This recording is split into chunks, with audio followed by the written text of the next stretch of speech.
Ang masakit na katotohanan. Ulitin ko, ito ay masakit na katotohanan at mahirap tanggapin. Walang hula na nagkakatotoo ang mga sinsabi ng maitim na tao si Yeshua. Wala pong himala at alam na nila ang mga mangyayari sa mundo. Ang paglabas ni Negro ay gawain ng mga puting tupa. Mind conditioning na sa mga tao na huwag iboto si Sara Duterte. Ang tanga mo nakiusap pa na iboto ang babae, sinsabi niya, at kagustuhan ng Diyos. Mga tanga kayo kung sundin mo ang Negro na yan. Mind conditioning na kayo in advance. Hawak ang Negro ng mga puting tupa. Huwag palinlang dahil lahat ng mga sinsabi ay nakasulat na. Ngayon pa lang pinagpalanuhan na hindi makaupo si Maria Magdalena Sara Duterte. Ulitin ko, ngayon pa lang planado na ang lahat ng mga gagawin nila at ang Negro na mapalabas ng mga himala.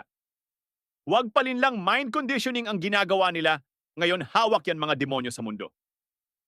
Na sinsabi Illuminati, siya ang nagsasabi, siya rin ang gumagawa. Ulitin ko, huwag palinlang ni Yeshua na nagsasabing Diyos at nagpapalabas ng mga himala. Nakasulat na sa Bible ang sinasabi niya at siya ang demonyo, lumabas na Bible ang nagsasabi, hindi ako.